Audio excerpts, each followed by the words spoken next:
Edge Radio Australia. I'm Travis Malloy because Aaron Malloy is not here. I'm causing grief in the studio. You just need a loud Hawaiian shirt to pull that off. I don't need a loud Hawaiian shirt. I'm loud enough as it is. we do have a Shak in the studio. I've lost him. He's lost him. And he was once lost and now he's found.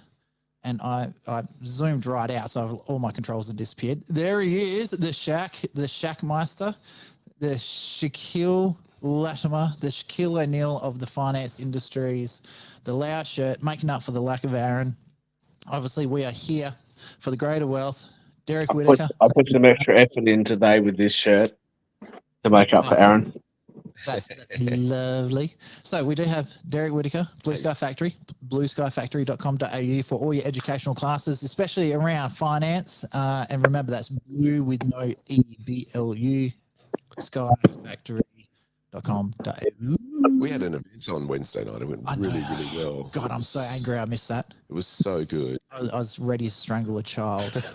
So it happens. I'm a parent. I know what it's like. Estelle's finally hit her terrible sixes.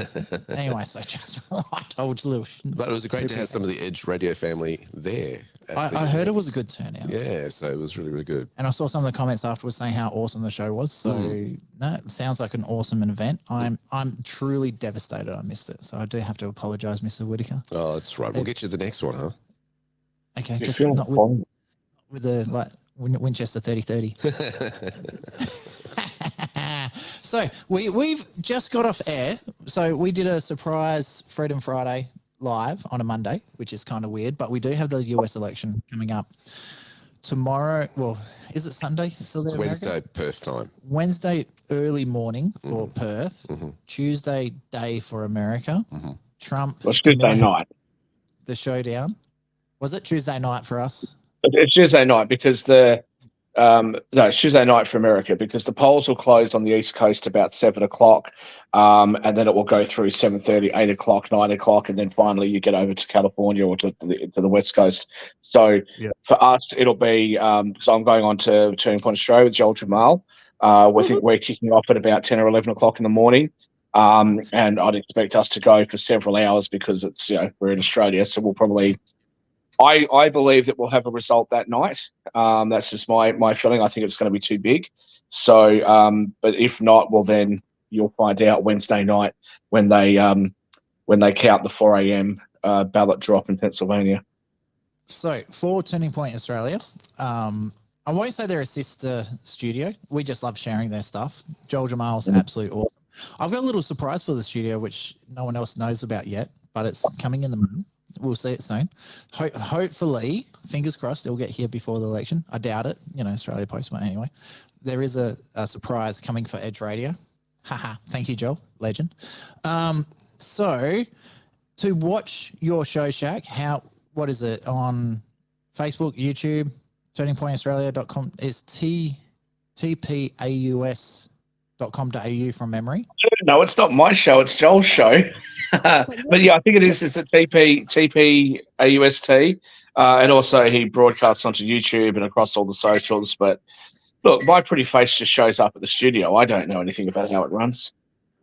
All right. What I'm actually going to do for people is I'm actually going to get the link. But while I do that, Derek, you want to talk about what we're doing on today's show? Well, it's been really interesting to watch the economic policies that Trump's been throwing out there. I'd love to give balanced reporting and say, well, Trump says this and the Democrats, the Republicans are saying this, the Democrats are doing that. But it's been very difficult because there's been very little from the other side of the political lectern there in terms of economic policy, except for price cutting and those kind of things, which happened several months ago from the Democrats. And we know that doesn't work historically. So Trump's come out with a really big interview on one of the kings of podcasts, the Joe Rogan show. And I don't know if you sat through the whole entire 3 hours of that, but it was really, really interesting to hear his policy on what he wants to do with tariffs. And I've got a little bit of a feature of that coming up right now for you. Once from the that thing, show. Are you ready? Are you ready? Are you hanging on to your seats? I'm saying that just because I've lost it. Now here That's the one. it is now found, so let's bring it in. I've said this for the last couple of weeks. in the dictionary today and any is the word tariff. It's more beautiful than love. It's more beautiful than anything. It's the most beautiful word. This country can become rich. I have to say, the way he says tariffs, it is spoken like a true capitalist pig. Did it get you excited, Shak? Does it make you all warm and fuzzy? I think the way he says anything.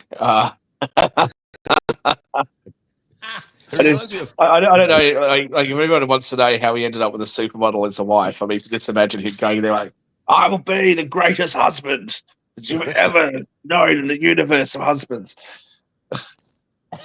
The 8 zeros in his bank account definitely helped. Anyway, back to it. Come on, Trump. Especially with that face on, he's like, "Oh, it's so big." Anyway, sorry. With the proper use of tariffs, it'll Did keep you just companies- float out the idea of getting rid of income taxes and replacing it with tariffs? Well, okay. Were you serious about that? Yeah, sure, but why not? Because ready? Our country was the richest relatively in the 1880s and 1890s. A president who was assassinated named McKinley, he was the tariff king. He spoke beautifully of tariffs. His language was really beautiful. We will not allow the enemy to come in and take our jobs and take our factories and take our workers and take our families unless they pay a big price. And the big price is tariffs. And he'd speak like that, but he was right. And then around in the early 1900s, they switched over stupidly to, frankly, an income tax. And you know why? Because countries were putting a lot of pressure on America. We don't want to pay tariffs. Please don't. You know, believe me, they control our politicians. If you look at the kind of numbers that these guys make then and now, but we had a commission meeting in the I think it was 1887. Think of this problem. We were so rich. We had so much money. We didn't know what to do. So they set up a blue ribbon commission on tariffs. And the sole purpose is what to do with all the money we had. We were so rich because we were taxing other people for coming in and taking our jobs. And China does it. That's what China did. If you want to open a factory and sell cars, if you build a factory here or have a factory, they don't take our cars. They wouldn't take our cars. So that for the Joe Rogan show experience. So it's really fascinating how, he's applying there. We'll get rid of income tax and replace it with tariffs there. Now, that's not going to make everybody happy.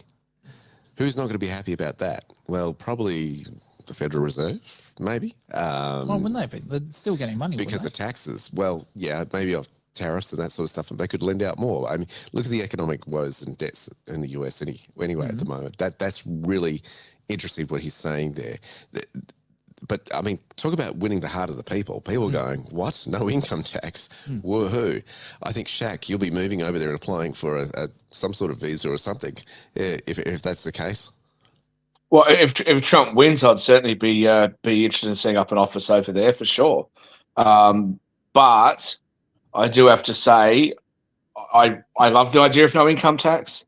I love the idea of indirect taxation. I can't go with him on this, on replacing income tax and tariffs. I just don't think it's going to work. We've been gate crashed. That's a lovely photo of you there, Derek. Thank you. It's an oldie. There's also a lovely photo of Christy as well. Wow, I can't believe you called your wife an oldie. No, income tax, She's bring in the much golden younger than me. age. Definitely. But yeah, look, I don't see that working. I think that indiscriminate tariffs are not going to work, and the reason that they're not going to work is because it hurts exports. So I think that he's on the right track, but I think indiscriminate tariffs won't work. He also has to make sure that, or if he does go down that path, he has to make sure that he's got enough free trade agreements where you don't have retaliatory tariffs which just cancel each other out. But certainly the idea of indirect taxation is very workable. America could certainly do it. They've done it in the past. And Australia can do it very easily. And New Zealand could do it very easily. Excuse me. So my question on this one, is I've heard floated that with Australia, our general everyday spending isn't that great as a country compared to other countries. That the rate of inflation, you can just scrap income tax altogether and just print the money that you would normally generate from it. Could you actually go to a combination of just printing the money, additional tariffs, and a very small income tax to make it actually viable? In Australia? No, in America. In America. Well, you got to remember that there is a lot of variance in the United States from state to state. There's you got your federal tax, and then you got your state tax, and it makes a big deal. I mean, even to the point, Travis, where if you're a property investor, you're considering where do you set up an office in the US, which state do you pick, and then which state do you buy those properties in. I mean, that's how specific you can get. Whereas the federal tax on those sort of things isn't that great a deal on property like it is here in Australia. I flee from the American tax system with every ounce of my fibre, because when I was doing foreign exchange trading, I had to do a IRS declaration with the broker I was using for the transfers. And when I found out if I did that, obviously I was very new to the things. They turned around and said, once you fill this form out, you'll have to lodge a tax return in America for everything you earn. I was like, hell no. So I actually scrapped that broker and went to a different broker that wasn't based in America just for that reason. Mm-hmm. So, well, I think your broker made a mistake there. That's not how that's not my understanding of how it works. But certainly if you get dividends and stuff like that, then you have to fill out the forms. But that's the whole thing. America's made itself so complicated. I mean, they've got 70,000 pages. I say this that the former Comptroller General shows up another show, and I've said to him and many of the other accountants, I said, if you're religious, the Bible has 1,600 pages. The Quran about the same. The Torah about 1,000. So let's call it 5,000 pages. So the main monotheistic Abrahamic religions of the world have 5,000 pages of religious text. And the US tax code is 70,000 pages. The US laws and regulations are so numerous that the US government can't even tell you how many laws and regulations they've got because they've lost count, and they can't count them because there's so many. And we're expected, or everybody, including people who interact with the United States, are expected to know all the laws, because ignorance of the laws is no defense. Well, what are you supposed to do? And you get completely contradictory things. See, what Donald Trump is really tapping into is the idea that me sitting here in Australia and you, Travis, sitting here in Australia, we can enter into certain transactions and buy and sell US assets essentially at a preferential rate, because oftentimes, especially if we're originating capital gains, we don't have to pay capital gains tax in the United States, and we don't have to pay any income tax there because we're non-residents and we're not there. So if you were to be living in New Zealand, for example, where the capital gains tax is zero, you'd pay nothing. The American, on the other hand, is going to have to give potentially, 20, 30%, whatever it is, to the government in taxes. How ridiculous is that? And we see the same sort of thing going on here in Australia. I mean, people talk about the luxury car tax and other things like that are here, and a fringe benefits tax because you can't deduct or claim certain expenses. But if you're a foreign worker working for a foreign company and you're here, you're not paying the tax in the first place, so you can deduct the entire amount against your foreign tax obligation. It's silly. It makes no sense. I know this is going to sound really boring for the audience, but just take my word for it. The government sucks.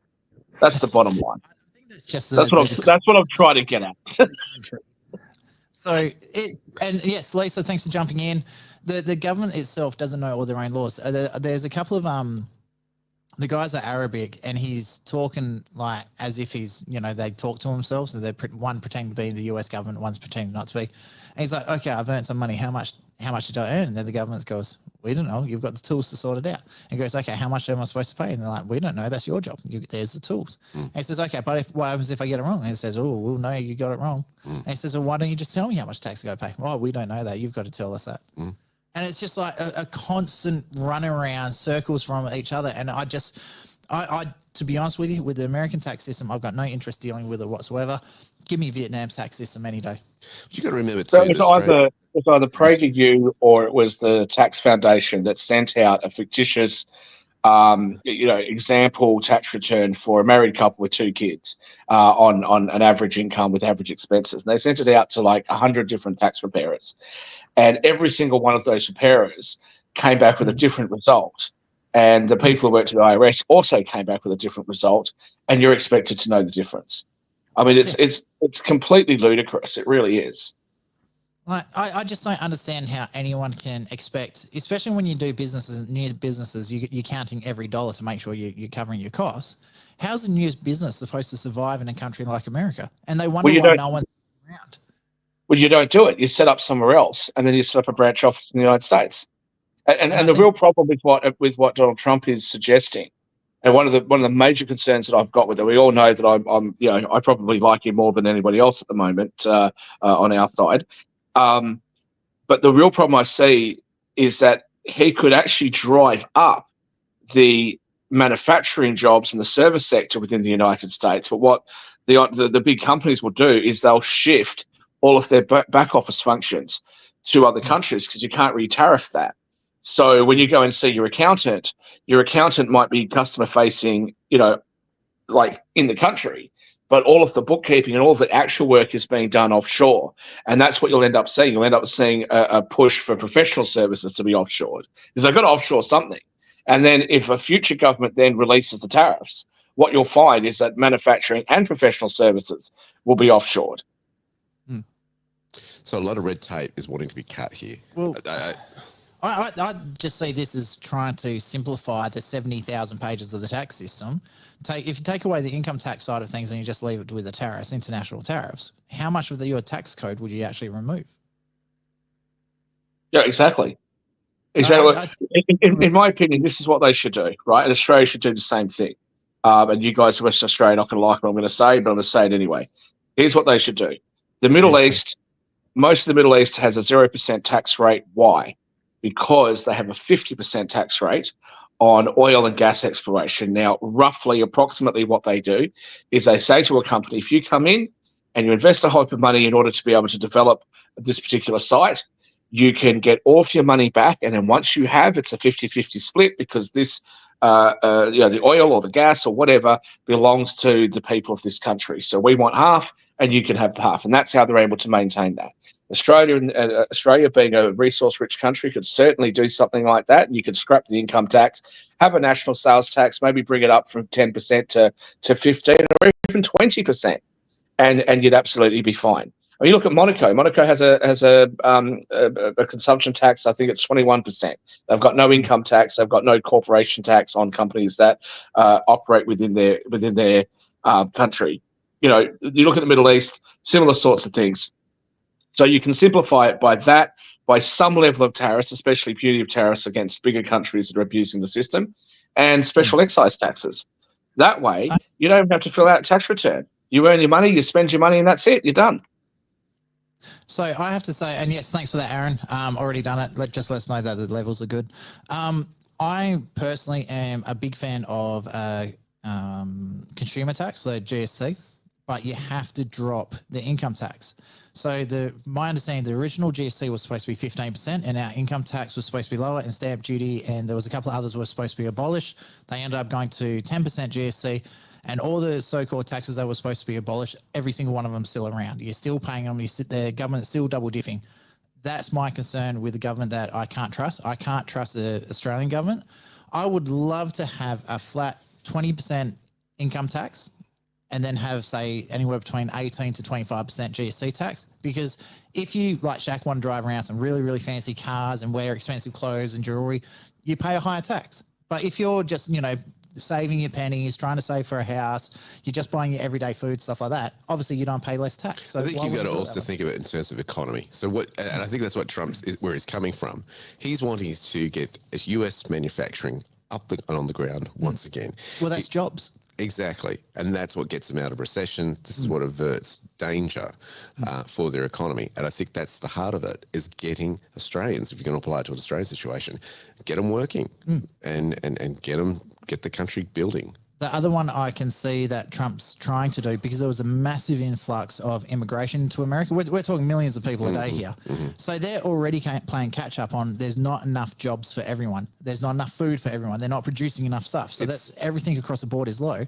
They need to start producing and have stuff in the country to start driving those prices back down. I just had a friend return from the US and yeah, admittedly, I haven't been there for a long time, but he was telling me how bad it's gotten. He's saying, it's more expensive to go there now than it was 5 years ago. You're basically paying the same prices that you would in Australia, except that it's in US dollars and not Australian. So, he said I bought a reasonable meal, a drink on top of that and whatever. And you got to pay, of course, a tip at a restaurant. It was over $80 for him, right? And to him, that was like, it's crazy for one person, right? He's saying that what Americans are doing is they've got good, white collar jobs and this sort of stuff. They go to those jobs during the day and they come back and they return to a tent. And they live in the tent with a homeless situation. It's just crazy. Well, there's all videos of people turning like mini skip rubbish bins into houses because there's nothing there. And there's full YouTube videos on how to set up, these really nice houses to live in. And it blows me away. Like, if we think we've got a bad housing crisis, that's just stupid. So you guys in Western Australia will be familiar with the Restore, which is in the one I go to is on Oxford Street, but there's another one, isn't there, in East Perth? And they do these amazing continental rolls. And there's a place in New York, I forget the name of it at the top of my head, but it's world famous. They do a pastrami sandwich.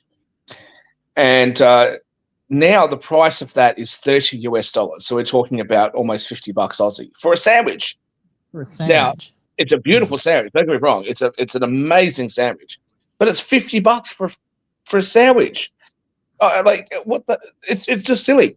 When I was over there year before, whatever it was, when I went over there, we went down. I think we were driving to Seattle, and I popped into a Jack in the Box. Myself and my uncle popped into a Jack in the Box just because I hadn't been to Jack in the Box before. The Jack in the Box, it's like a fast food place, McDonald's or Hungry Jack's or whatever. I pulled through there.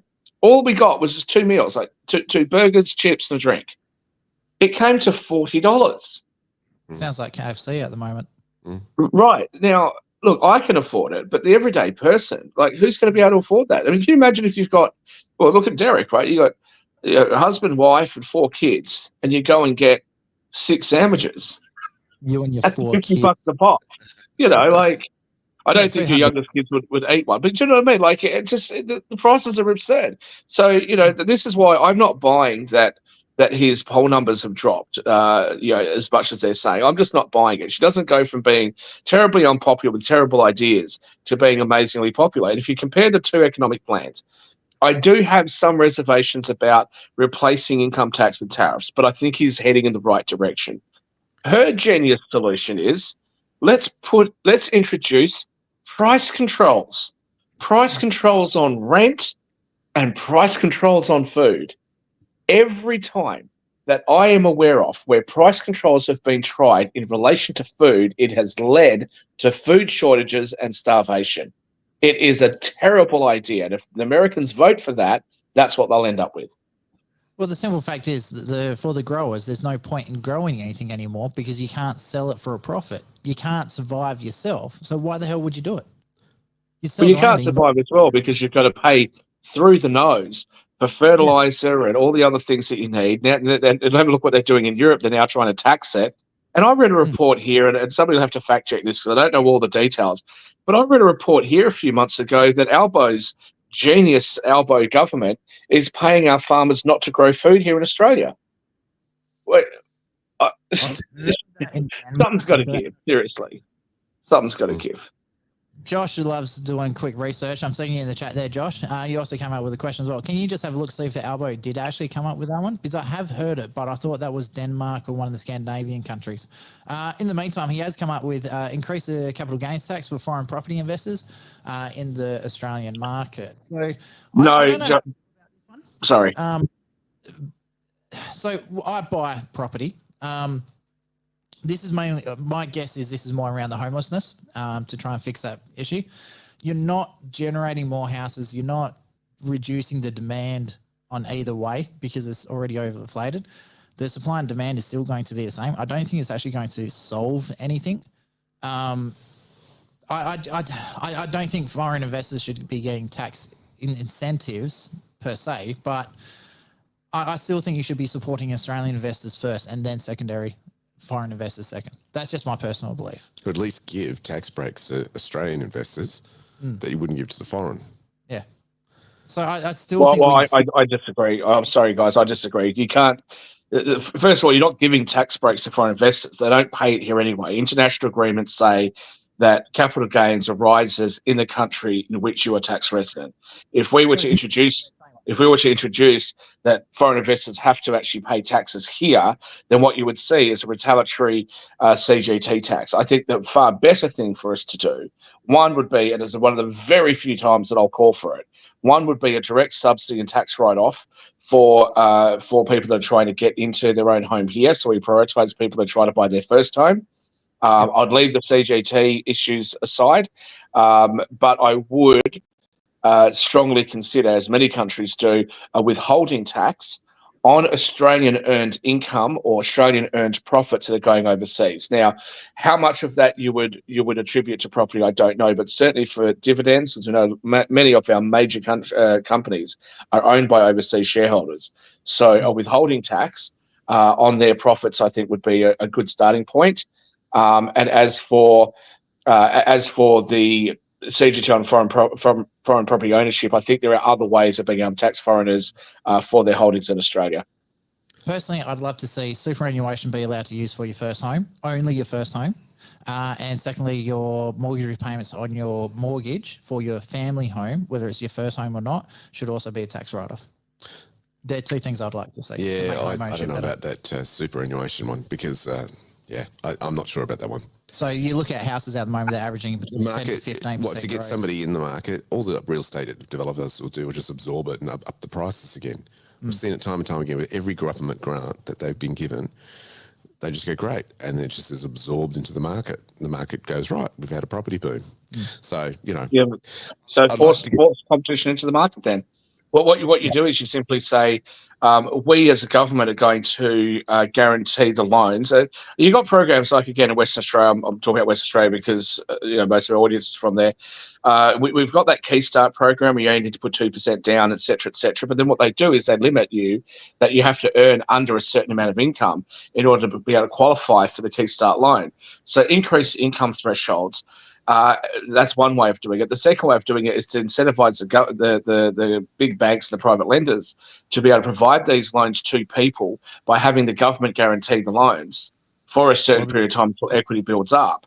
But to stop the price gouging, what you do is you just force competition into the market so that you can say, you shouldn't be smashed at work. Wait till you get home, Josh. What you would do is you would say that the government will contract and say, we need X amount of homes. We need 10,000 homes built. Here are the prices that we're prepared to pay for each house. Here are the quality standards that each house needs to be built for, because we want to be able to make these houses available to other people, and then put the thing out for tender so that other companies can compete and say, yes, we're able to do it, or no, we can't. And just, Josh, for your comment about restricting foreign investment into the real estate market, the reason I have a concern about this is that if you have a look at the total value of all housing stock in Australia, I don't know how much it is, but it would be in the trillions and trillions of dollars. What you would be doing is you would actually be putting an artificial obstacle to investment. Foreign investors want to be able to buy into Australia. Now, I understand that the cost of living has gone up. I understand there's a homelessness crisis in this country. But I don't think the way to solve that is to make us poorer. And if we artificially put obstacles in to artificially restrict that demand, what we're essentially doing is we're costing the country total wealth.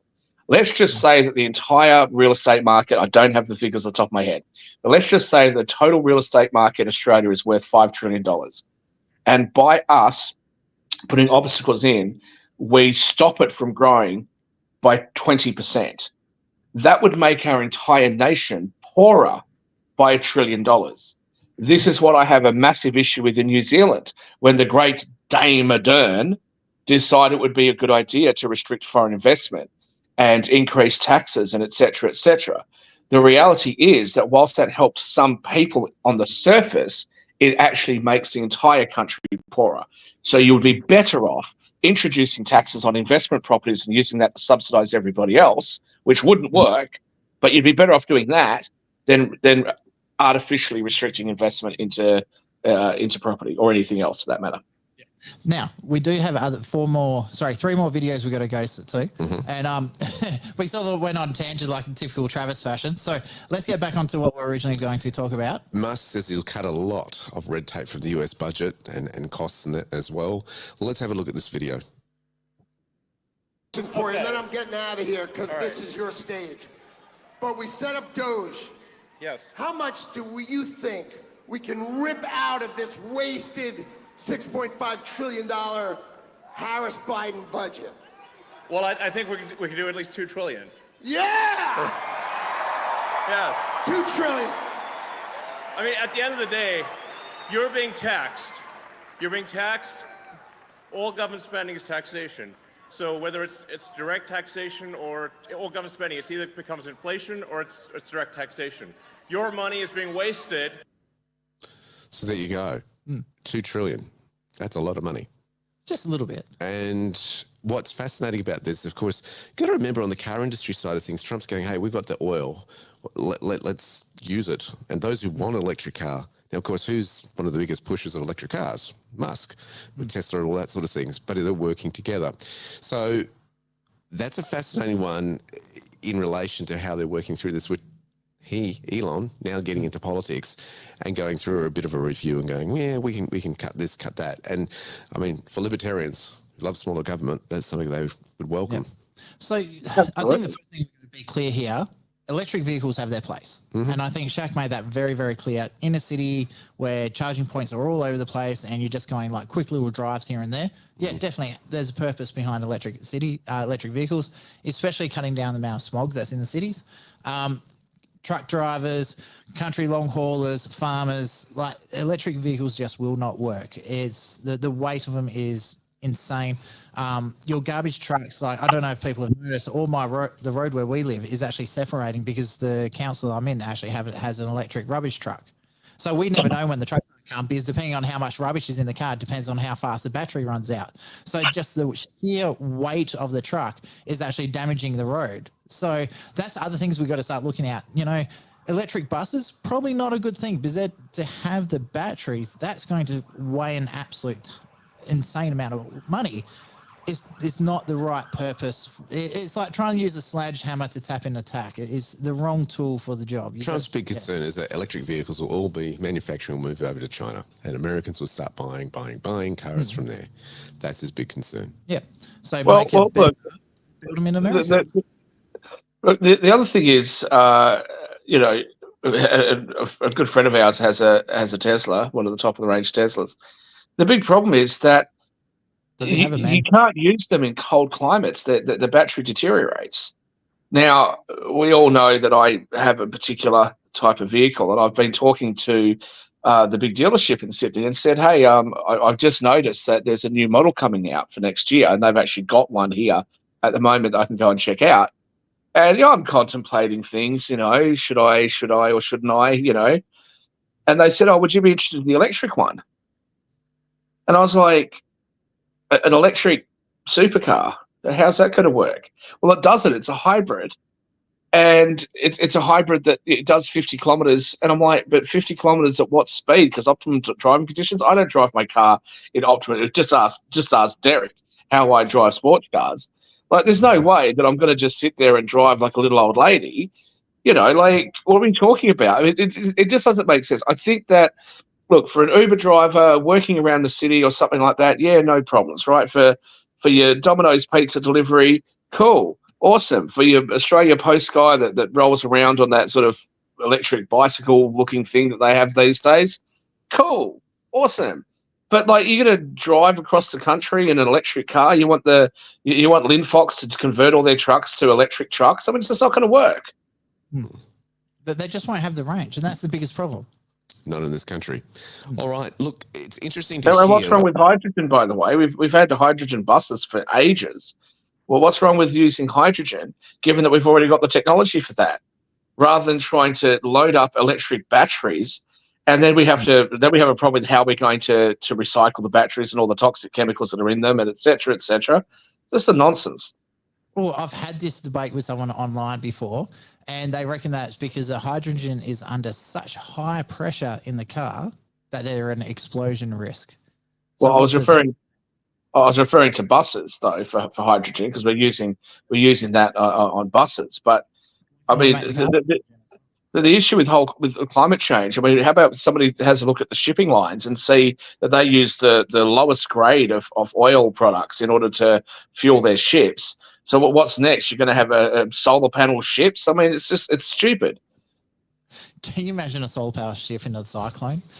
Like it's got to get out of there for their own safety. It's like, oh shit, where's the sun? Oh, we've got no power. Like you can't even point it into the storm. You'd be absolutely destroyed. Imagine the environmental. Well, they catastrophe. might have those backup bloody sheets that they used to use in the old days, the old sails. To be, your import from New Zealand to Sydney will take 7 weeks because the solar panels aren't working. We're looking at the proposals of changes for taxation in the US that has come up part of this election. Going back to Trump. Yeah, let's have a look at this because he's sounding like a Democrat in this footage. Normally it's about big business for the Republicans and all this sort of stuff. Take a listen to this next excerpt. But wasn't Trump originally a Democrat? He is a Democrat. He's been a Democrat his whole life. He's been a Democrat his whole life. He decided he was against the Republican. Shak, you're talking over the lead. And I'm announcing today a new step that I'll take to get emergency price relief to all Americans. On day one, I will sign an executive order directing every federal agency to immediately remove every single burdensome regulation driving up the cost of goods, that drive up the cost of goods. We have so many regulations that hurt our country. I cut more regulations ×4 than any president in the history of our country. And that's why we had the greatest economy in history. That's one of the reasons why. The other is I gave you the largest tax cut in the history of our country, including Ronald Reagan. Furthermore, I will create a new cabinet position for a senior member of my administration who will be tasked exclusively with doing everything in the federal government's power to reduce the cost of living. We have to. You not be able to live. And a lot of it is just the regulations and the rules and regulations, which are just a waste of time and money. And everybody, we need regulation, but I have seen regulations where they have 30 regulations for one subject, and the one subject doesn't even matter. All agencies will be judged daily on their progress in slashing the cost of household items. We're going to slash the costs, and this will be the largest and fastest, most aggressive regulatory reduction. It's going to be the largest regulatory reduction in the history of our country, and it's going to happen very fast. Using just very conservative estimates, we will save the typical household $7,000 in the first year. I'll finish that sentence there. Yeah. Cut that one a bit short. Yeah. So, Just what I was saying there, he's been a Democrat his whole life. He was frustrated with everything they were doing. He decided to put an R behind his name, and then they all hated him. And what did he do? He got rid of all of the old establishment Republicans, and the Republicans hated it at first. And now the Liberals are saying, oh, we really love Dick Cheney. We really love the Cheney family. Brilliant. I mean, it's absurd. Donald Trump is the best thing, I think, that's happened to the United States in modern history. What he's talking about is going to be phenomenal. And I propose a citizen-led referendum to be held right here in Australia that says that he can be the Prime Minister of Australia at the same time he's the President of the United States, because I can tell you what, he'll sort our country out as well. why don't we just give our sovereignty over to the United States of America? No, not for us all to be part of the United States, just him, because his ideas actually make sense as opposed to the morons that we have in charge of the place right now, and a certain Candace Owens, who has no criminal record, who's now been told that her visa's been pulled. For what? Because people might hear things that we don't want them to hear. Yeah, we need someone like him to come over here and sort this country out, get rid of the regulations, get rid of the red tape, incentivize businesses to operate, get a shipping industry in this country. We should be able to build ships here, right? We've lost our car industry. How about we incentivize some of this stuff to be happening right here in this country? And you see the relation here of the cost of goods and regulation. So he's saying by cutting the red tape, that's going to lower the manufacturing costs for businesses and have a flow-on effect for the general populace. can say this, when I used to work in the accounting, law and financial planning firms, is I would see so many great entrepreneurs leave our shores for two reasons. One, too much tax. Two, too much red tape and We're looking regulation. at one right there. Yeah, well, this is the thing, right? And who misses out on this? Australia does misses out on, because the people aren't getting jobs through the brilliance of that entrepreneur. And this is still why I think. Well, that's why I left. That's why I left, right? At 28 years of age, I went overseas. I still live overseas now. That's why I left. Red tape, regulations, too much of a headache, so I left. And people say, oh, Shaquille, you're not patriotic enough. Patriotic to what? I sat down with somebody who was a very, very high-ranking member of the government, and that person said to me, you are not being patriotic. Australia has helped you to get ahead. You should come back. I said, Australia never helped me to get ahead. You held me back at every chance you had. Now you want me to take the money that I earn overseas and come back here and give you half of it. Whilst, by the way, I still can't bring the businesses that I have overseas into Australia because of your regulations. You've got to be kidding me. Call me not patriotic, please. Just something on what Josh said there about trying to convince the wife to leave the country. Luan and my retirement plan, so we're already in a position where we can retire now already. We've got no intention of retiring in Australia. It's just, we made that decision. It's a good place to make money if you know the system, if you structure yourself correctly. But just the simple cost of living and how much regulated everything is, we've got no intentions of staying here. Just to be fair, Josh was talking about cost of living, and he didn't actually say what you said. He didn't actually say he was trying to convince his wife to leave for another country.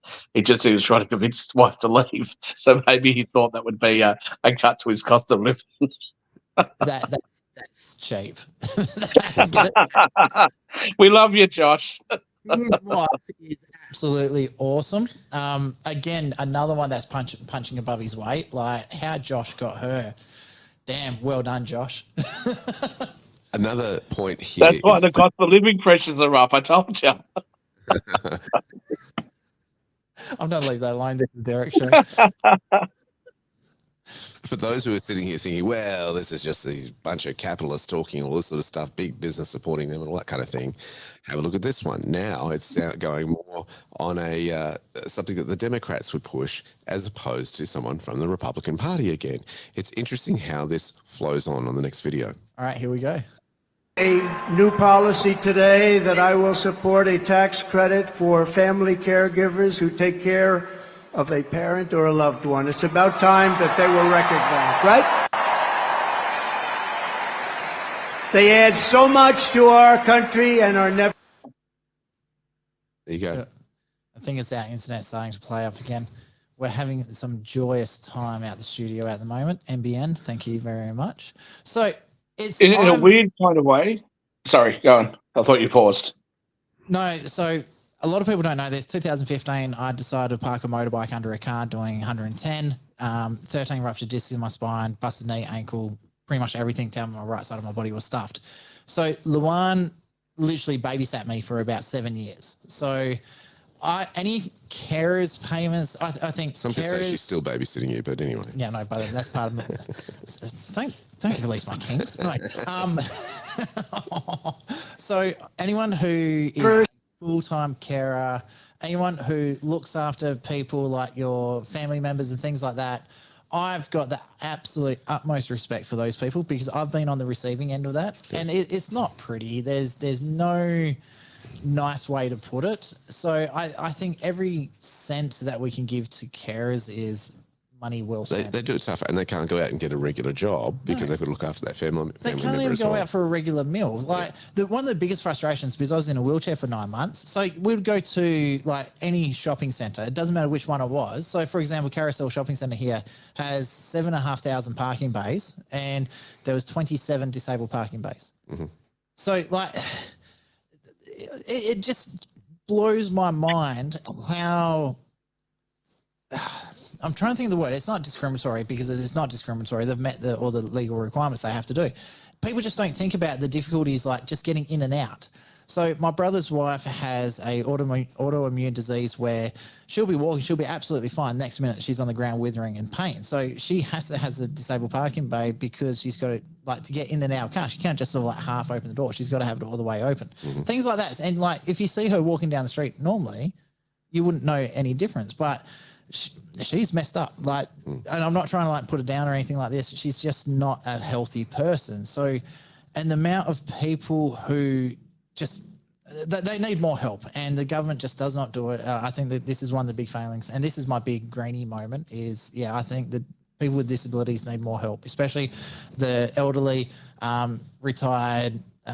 We're just shitting on our pensioners at the moment, our veterans, war veterans.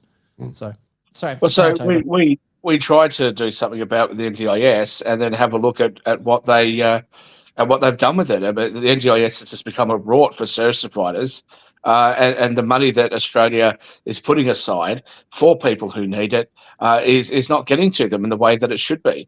So that certainly needs to be reformed. But just to Donald Trump, in a weird kind of way, it's probably worked out well. Everything happens for a reason. It's probably worked out well that he didn't win in 2020, because America got a reminder of just how bad Democrat policy can be. And he's going to come back now. I'm absolutely sure. I've never been more confident about a political outcome than I am about this. I know nobody can read the tea leaves, including me, but there's just something about this election that I just feel in my heart he's going to win this, and it's going to be huge. And when he does win it, especially if he can take the House and the Senate, which is what I'm hoping for, I believe that he will be a much greater president than what he was the first time. I think he's going to make these sorts of changes. He's going to help people. He's going to gut the government, so the government just gets out of the way, and just becomes a small administrative body. That's all the government should be, and that'll be huge. Unfortunately, he's not going to hit 60 in the Senate. I'd love for him to do it, but if maybe all the Democrats would be able to do is to try to filibuster in the Senate. But I think he's going to have a tremendous presidency. And honestly, it's the first time in my entire life that I've ever said now would be a good time to move to the United States, because their system is so complicated. Why would you want to live there? But now it's a bit different. If Trump wins, what an attractive place to be. They will see more growth, more economic output, more freedom, less regulations and less taxes than any other country in modern history. They're going to be the world's beacon. There's no question in my mind that will happen under Donald Trump. My concern is it's only for 4 more years. Do the Republicans have enough of a backbone like the Team B to actually keep it going, though? Ron DeSantis certainly would if he became the nominee in 2028. But and don't forget the massive debt levels they've got. What are the Democrats going to do? The Democrats are going to come back and like Kamala Harris says, well, we're going to have to increase the corporate rate tax back to 28%, right? What's their next plan? We're going to do what we did here in Australia. Bill Short was too far left, so let's go even more on the left. What are the Democrats going to do? Say, look, 28% wasn't enough. Let's go to 35%. Is that their plan? I mean, the Democrats' plan. All centre left parties. You don't have to be very clever to be on the centre left. Why? Because they have one plan for everything, and it is increase taxes. That's all their plan is. Healthcare, let's increase taxes. Education, let's increase taxes. We've got a problem with our roads, let's increase taxes. We've got a problem with the climate, let's increase taxes. That's all they do. They've got one plan for every problem. There we go. There you go. Shaq said his rant. There you go. So Can you tell I don't like the Democrats and the Labor parties of the world? I don't. I was gonna say I don't know anyone who does, but there are people out there that are scary enough. My concerns with America is these things go in swings. I think America needs Trump at the moment. I think the world needs Trump. And it's not because he's going to save the world. It's just he's got the audacity to stand up in front of everyone else, be shot out, say, no, this is wrong, it needs to be fixed, and actually take the measures that need to be done. My concern is he's only there for the next 4 years. I would love to see I don't know if he can be like a mentor for other people going in while he's still the president, but I'd love to see, like in Japan, I can't remember his name, the guy where Trump was tipping out the seeds for the koi fish, and then the NBC went crazy saying that he just threw all the seeds on the fish when that's the way you're supposed to do it. That guy, he used to mentor a lot of the other Japanese leaders as they were coming up through and teaching them what to do and how to do things and how to handle international stuff.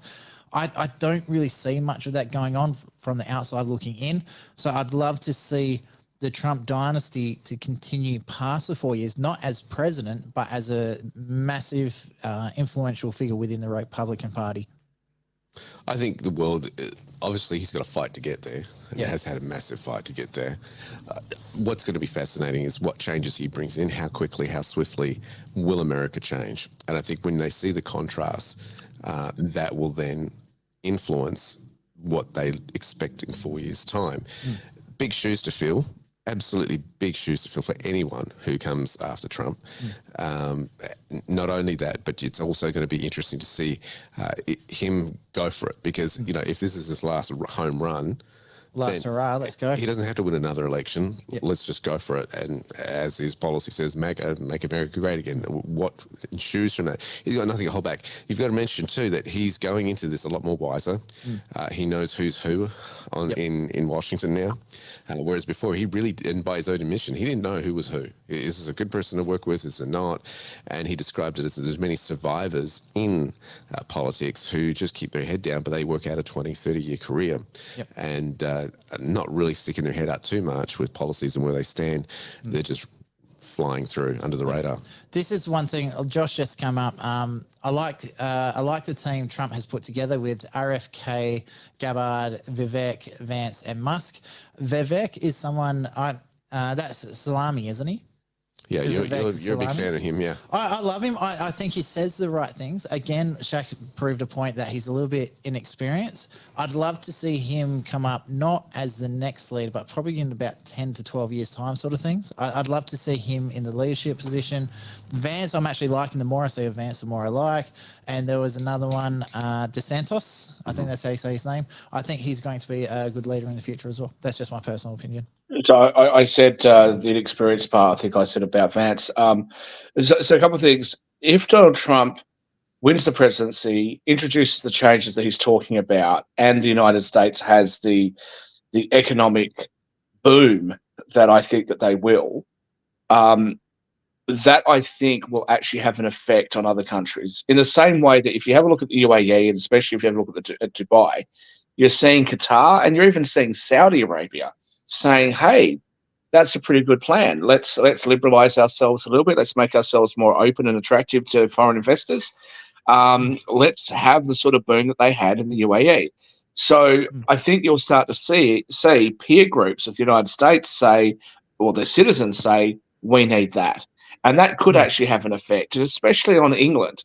You know, that the UK is a mess at the moment, financially, social cohesion. The UK is just in disarray. So if you actually got the people of the UK saying, we want what Trump's just done in America, maybe we'll start to see some change across the Western world. And I certainly hope that will be the case. I'll just very quickly touch on RFK. RFK Jr. has been talking about food. Now, I don't think that people that live here in Australia understand how terrible and how bad the food actually is in the United States, how processed it is, how manipulated it is. It's a disaster. I'm not a fussy eater, but I am when I get to the United States because their food is rubbish most of the time. So, and it's all because of corporate bullshit and lobbying and all the rest of it. RFK Jr. comes out and he says he wants to do something about it. And the Democrats have unceremoniously booted him out of the Democrats, right? Out of the Democratic Party, and that's why he's gone to the Republicans. So my question for the Democrats that still exist is, who exactly is your base? Because it used to be that people who wanted good food and natural things and organic stuff and all that, they were the kind of hippies and the liberals and the kind of, you know, those sorts of people, right? Now those people are Republicans, and you're the party of big corporations, high taxes and high regulations and unlimited immigration? I don't know. I don't think that if you're a liberal or a lefty, unless you're a progressive, the Democrats aren't for you. It's time to go. Time to switch to a team that is on your side. Another really fascinating thing, real quick. 45 seconds. BRICS nations, they are forming, they're getting bigger, more members are applying. And I think the world hasn't woken up to this. I mean, at the seminar the other day, a lot of people there hadn't heard of the BRICS nations. It's going under the radar. So who told you about the BRICS nations? It was you, mate. And this is the big thing, right? Because What do you mean it was Travis? It was me. What are you talking about? Lies. So- Stealing my thunder. So He wasn't listening to you, Shaq. Yeah, probably. Yeah, probably. I was probably ranting and raving in the middle of the night to him. And he was doing the whole, yep. Oh, that's a shame, Shaq. Yep. Yep. So yes, America, they've got a competitor as far as economies are concerned, Yes. and that's what is going to be a big, big deal. And for the Western nations of the world too, they've got to consider this. Hey, it's not just China anymore on the east side. They've got to look at this conglomeration that's forming. Sorry, Aaron, we're going a couple of minutes over. Last thoughts, Shaq. If Trump wins, what sort of improvements do you think the everyday people are going to see in America? What sort? Oh, look, I couldn't list them all. Their lifestyles will go up, their income will go up, prices will come down, economic activity will go up. You'll just see a boom in the United States like you haven't seen for forever, and I think it'll be great. And I'm going to do the flip side. If Kamala Harris wins the election, the immediate aftermath will be the market will go up. But after that, she will put the United States into a worse economic position than what the Great Depression was. I'm not hoping for that. If she wins, I'll pray that she's a good leader. I really will. But if she wins and introduces the things that she's talking about, the Great Depression will look like child's play. All right, Derek, let's wrap it up. Yeah, I agree. This is a poignant moment for America, a fork in the road sort of thing. And if Trump gets in, well, also you're going to see tighter controls on their borders. That's going to be a big, big deal in terms of immigration or illegal immigration in the nation, which is hurting them big time. Okay, so for me, the wrap up of this, either way, whether Trump wins or Camilla wins, you need to understand the system that you're in. You need to understand what actions you can take to protect yourself and your family, so you don't end up like Josh was saying, he can't afford to pay for his own house, so the kids will have to fight for what's left over. So all I can say is get the knowledge, get the understanding what's going on, because our education system in Australia is not teaching it. For Americans, you're in the same boat. You can still do Derek's course. So the website is right there once it does its little thing. I can't see the screen, so I hope I typed that in correctly. blueskyfactory.com.au, no E in U. This has been Edge Radio Australia. We've got Shaq all the way over there on the TV screen. We've got Derek sitting across from me, man with the computer. Thanks for coming in again. Hey, thanks for having me. I hope you had fun today with the Travi Malloy instead of the Aaron Malloy. I'm loving good. that. So It's been good. anyway, I've had a blast. I'm disappointed there was no shorts today. I'm very, very disappointed. I was looking forward to some white leg. Yeah. See up my shorts and see my hairy, you know what. So that's not to get cut. Another 5 minutes of my life cutting. Hey, I haven't sworn out all this show. That I can You've done think well. of. For the most part, Anyway, you've done really well. On this I note, almost did a couple of times, but I cut myself off. You've self-censored, which I thought was, oh my gosh, Shaq censoring himself. Anyway, we're going into it. We do have a song here, but we've gone past us off the screen. So let's get into it. This is edgeradioaustralia.com.au. edgeradioaustralia.com. If you have any questions, post them in there like Josh and the rest of the crew have been doing. This has been fantastic. And you can watch the replay on Sunday when we do the reheated, I forget Aaron calls it something, but yeah. Anyway, Edge Radio Australia.